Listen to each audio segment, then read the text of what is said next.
Assalamualaikum warahmatullahi wabarakatuh. Saya Eva Nining Hasanah dari Prodi PAI semester 4. Di sini saya akan menjelaskan tentang pengertian sosiokultural. Sosiokultural adalah teori, pendekatan atau perspektif yang menganggap sumber utama bukan berasal dari diri sendiri, melainkan berasal dari sosial, budaya, dan lingkungan. Teori ini lebih menekankan peran interaksi sosial dalam perkembangan psikologi seseorang. Menurut perspektif sosiokultural, pertumbuhan psikologi kita dipandu oleh orang-orang di dalam hidup kita yang berperan sebagai mentor seperti guru, orang tua, dan lain sebagainya. Teori ini adalah penggunaan alat berpikir seseorang yang tidak dapat dilepaskan dari pengaruh lingkungan sosial dan budaya. Sekian dari saya, terima kasih. Ya, assalamualaikum warahmatullahi wabarakatuh. Saya atas nama Abil akan mempresentasikan mata kuliah psikologi dengan tema teori belajar sosiokultural. Dan di sini saya membahas tentang pakar-pakar yang membahas tentang teori belajar sosiokultural. Yang pertama, Jean Piaget. Jean Piaget ini berkata bahwa perkembangan kognitif merupakan suatu proses genetik, yaitu proses yang didasarkan atas mekanisme biologis dan perkembangan sistem saraf. Makin bertambah umur seseorang, maka makin komplekslah susunan sistem sarafnya dan makin meningkat pula kemampuannya. Jadi semakin orang tersebut bertambah usia, semakin bertambah atau berkembang kognitifnya, perkembangan kognitifnya, dan semakin kompleks. Jadi semakin bertambah umur seseorang, jadi semakin komplekslah perkembangan kognitif orang tersebut. Kegiatan belajar terjadi sejalan dengan pola tahap-tahap perkembangan tertentu dengan umur seseorang. Ketika individu berkembang menuju tahap kedewasaan, ia akan mengalami adaptasi biologis dengan lingkungannya yang akan menyebabkan adanya perubahan kualitatif dalam kognitifnya. Jadi selama orang tersebut melakukan perkembangan ke tahap kedewasaan, maka orang tersebut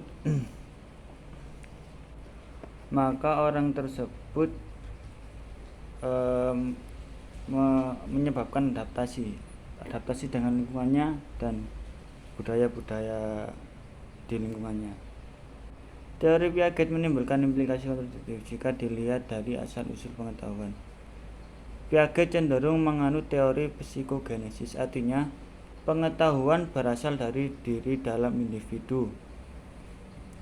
Dalam proses belajar, siswa berdiri terpisah dengan interaksi lingkungan sosial. Kemampuan menciptakan makna dan pengetahuan baru itu sendiri lebih ditentukan oleh kematangan biologis.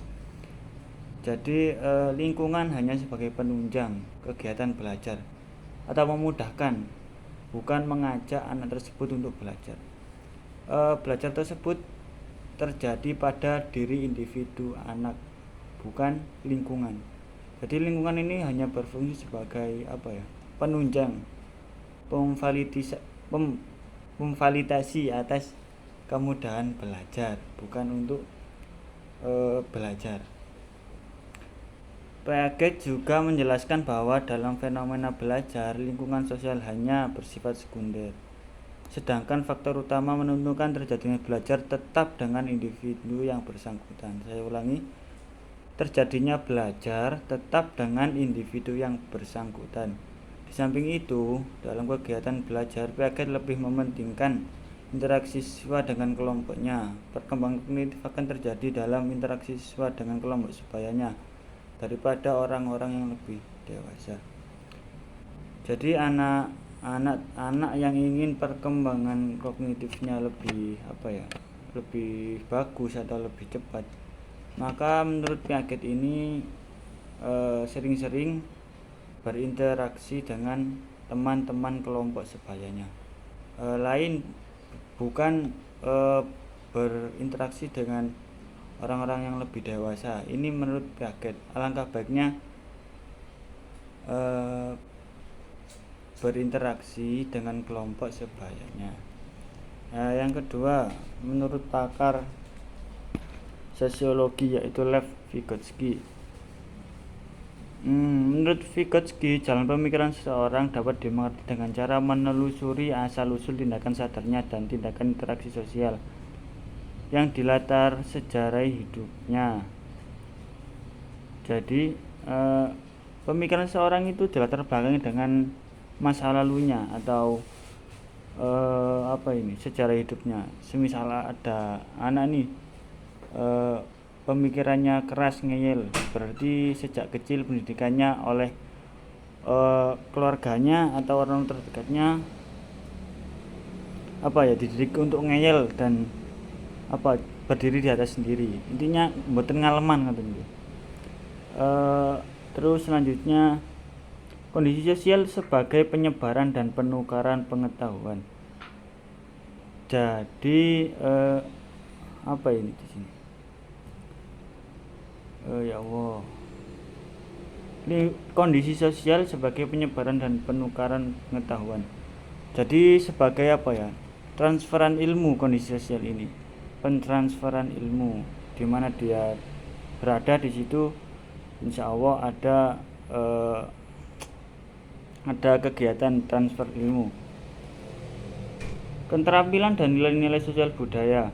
Peserta didik memperoleh pengetahuan dan keterampilan melalui interaksi sehari-hari, baik melalui sekolah maupun keluarganya secara aktif.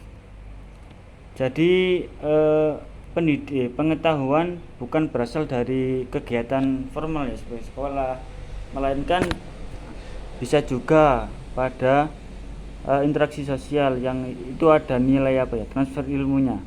Misal kita sosial nih, cangkruk anggap. Di situ jika ada transfer ilmu, bisa dikatakan itu sebagai pendidikan juga.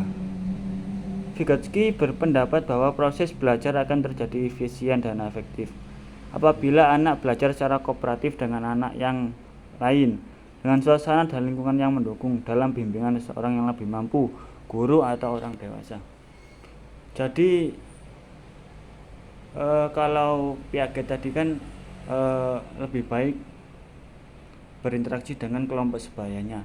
Nah, kalau Lev Vygotsky ini boleh berinteraksi dengan orang lain atau sebayanya. Tapi alangkah lebih baiknya lagi, di situ ada orang yang lebih mampu membimbing, seperti guru atau orang dewasa. Ya bagus sih. Selanjutnya, Vygotsky teorinya yang menjelaskan tentang perkembangan manusia sebagai sesuatu yang tidak terpisahkan dari kegiatan sosial dan budaya.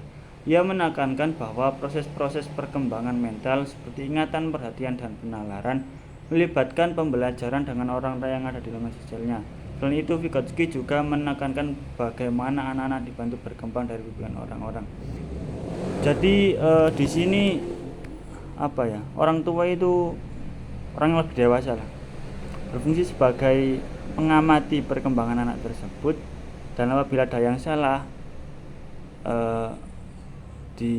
diluruskan lagi atau diingatkan gitu ya. Ya sekian dari saya. Assalamualaikum warahmatullahi wabarakatuh. Nama saya Muhammad Rifki Hawari, NIM 2101012317. Selanjutnya saya akan melanjutkan presentasi dari teman-teman.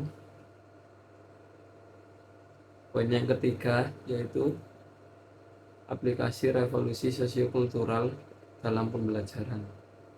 Yang pertama, informal atau keluarga. Aplikasi informal atau penerapan informal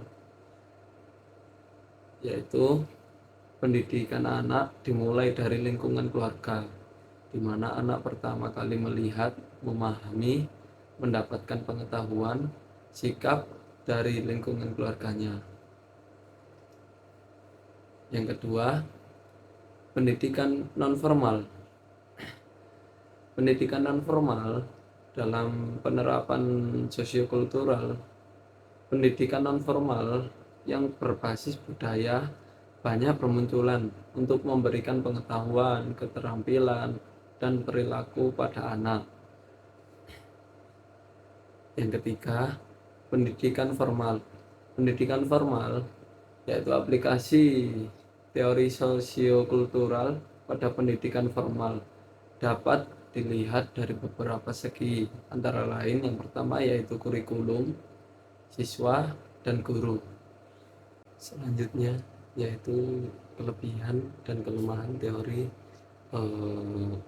belajar revolusi sosiokultural.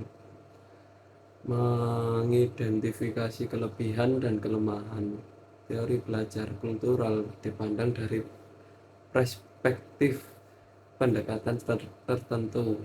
Berdasarkan teori Vygotsky akan diperoleh beberapa keuntungan, antara lain yang pertama yaitu anak memperoleh kesempatan yang luas untuk mengembangkan zona perkembangan proksimalnya atau potensi melalui belajar dan berkembang. Yang kedua, pembelajaran perlu dilakukan dengan tingkat perkembangan potensialnya daripada tingkat perkembangan aktualnya. Yang ketiga yaitu pembelajaran lebih diarahkan pada penggunaan strategi untuk mengembangkan kemampuan intermentalnya daripada kemampuan intramentalnya. Yang keempat, anak diberi kesempatan yang luas untuk mengintegrasikan pengetahuan deklaratif yang telah dipelajarinya dengan pengetahuan prosedural yang dapat dilakukan untuk tugas-tugas atau pemecahan masalah. Yang kelima yaitu belajar dan pembelajaran tidak bersifat transferal tetapi lebih merupakan konstruksi, yaitu proses mengonstruksi pengetahuan atau makna yang baru secara bersama-sama antara semua pihak yang terlibat di dalamnya. Keuntungan yang bisa diambil dari kelebihan tadi akan memberikan implikasi positif bagi peserta didik, antara lain yang pertama mendorong peserta didik untuk berpikir dalam proses membina pengetahuan baru. Yang kedua yaitu peserta didik akan memiliki pemahaman karena terlibat secara langsung dalam membina pengetahuan baru. Yang ketiga, memiliki ingatan yang kuat terhadap proses pembelajaran yang telah dilakukan dan pengalaman. Karena murid terlibat secara langsung dengan aktif, mereka akan ingat lebih lama tentang semua konsep. Yang keempat, memiliki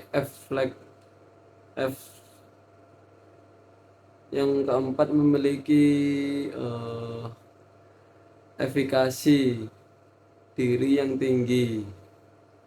Yang kelima, memiliki kemahiran sosial yang diperoleh melalui interaksi dengan rekan dan guru dalam membina pengetahuan baru. Yang keenam yaitu pembelajaran berlangsung menyenangkan karena peserta didik terlibat secara aktif berkelanjutan.